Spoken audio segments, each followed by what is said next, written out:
បងប្អូន Reno 7 បងប្អូន Reno 7 យើងបងប្អូនវា3អេក្រង់ចឹងហើយអេក្រង់វានេះគឺប្រភេទអេក្រង់ OLED បងប្អូនអញ្ចឹងវាស្នាមបែកប៉ុណ្ណេះវាអាចថាប្រើអត់កើតទេអញ្ចឹងម្ចាស់យកមកដូរថ្មីអញ្ចឹងអេក្រង់យើងមាន2ស៊េរីបើយើងបដូរអេក្រង់ OLED ដូចបោះដើមវាបោះរោងចក្រអាហ្នឹងយើងអាចទទួលយកបានអាចប្រើបានបន្តទៀតរហូតដល់ឆ្នាំអញ្ចឹងពុកម៉ែបងប្អូនតែបើយើងបដូរអេក្រង់ប្រភេទHD ឬក៏ប្រភេទអេក្រង់នោះវាប្រើបានតែថាវាដាក់ទៅវាស្រួយឆាប់បែកអញ្ចឹងអាចថាមិនធន់អញ្ចឹងខ្ញុំក៏ណែនាំឲ្យគាត់ដាក់ប្រភេទអេក្រង់ OLED ព្រោះដើម្បីកុំឲ្យគាត់ខាតបង់2-3តង់ហើយដាក់ OLED ទៅវាអាចថាទទួលយកបានព្រោះ Reno 7តម្លៃវាក៏រៀងខ្ពស់ហើយប្រភេទរ៉ែម៉ាស៊ីនវាកម្លាំងខុសគ្នាប្រភេទតកូល A អញ្ចឹងបងប្អូន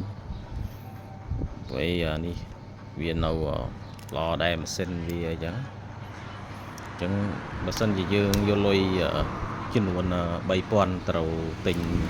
ទូរស័ព្ទដែលមានកម្លាំងម៉ាស៊ីនប៉ុណ្ណឹងគឺអត់បានទេអញ្ចឹងបងប្អូនអាចដូរអេក្រង់ហើយប្រើបានហើយល្បឿនវាលឿនហើយទូរស័ព្ទយើងក៏វាស៊េរីខ្ពស់ដងដែរអញ្ចឹងចង់ប្រាប់បងប្អូនថាគុណភាពវាអត់ដូចគ្នាទេតម្លៃខុសគ្នាគុណភាពតាមនឹងឯងពុកម៉ែបងប្អូនសូមពុកម៉ែបងប្អូនមេត្តាយល់ពីការបកស្រាយរបស់ខ្ញុំដើម្បីវាមិនមានអ្វីជាក្បាយទេគ្រាន់ថាលុយរបស់បងប្អូនពុកម៉ែបងប្អូនក៏រៀងរោពិបាកណាមួយការសម្រេចចិត្តគឺស្ថិតនៅលើពុកម៉ែបងប្អូននៅខ្ញុំគ្រាន់តែមាន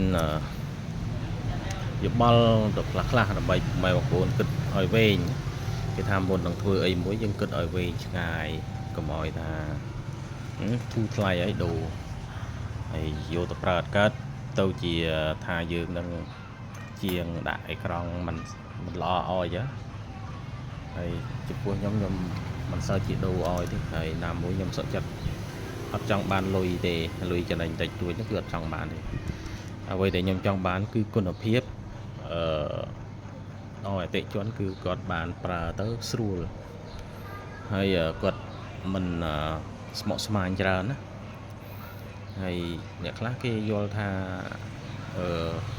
ថ្លៃក៏យល់ទៅប៉ុន្តែពួកខ្ញុំគ្រាន់តែបញ្យល់ទេហើយលុយកាក់ស្ថិតនៅលើបងប្អូនទេអានេះខ្ញុំយល់តែពួកឯទូរស័ព្ទតម្លៃខុសគ្នាអញ្ចឹងពួកប្រភេទReno អញ្ចឹងម៉ាស៊ីនវាគឺវាប្រភេទម៉ាស៊ីនស៊េរីខ្ពស់អញ្ចឹងវាអត់អាចដាក់អេក្រង់ធម្មតាដើរទេអញ្ចឹងមានតែអេក្រង់ OLED អញ្ចឹងអេក្រង់ OLED របស់វានេះគឺប្រភេទអេក្រង់ស៊ីមក្រុមហ៊ុនប៉ុន្តែខ្ញុំបានយកអេក្រង់រោងចក្រមកដាក់វាស៊ីមរោងចក្រដែរយើងអាចទទួលយកបានវាអាចតែគុណភាព80 ទៅ 90% វាប្រើថែទៅយើងអាចប្រើបានយូរហ្នឹងហើយបើអត់មានអីច្រើនទេពុកម៉ែបងប្អូនចំពោះការបង្ហាញរបស់ខ្ញុំគឺត្រូវបានបញ្ចប់ប៉ុណ្ណឹងសូម្បីតែពុកម៉ែបងប្អូនមេត្តាជួយ Subscribe Channel ខ្ញុំម្នាក់មួយផងដើម្បីឲ្យខ្ញុំមានកម្លាំងចិត្តធ្វើវីដេអូចែករំលែកបន្តទៀតអំពីចំណេះដឹងផ្នែកទូរស័ព្ទអរគុណបាយបាយ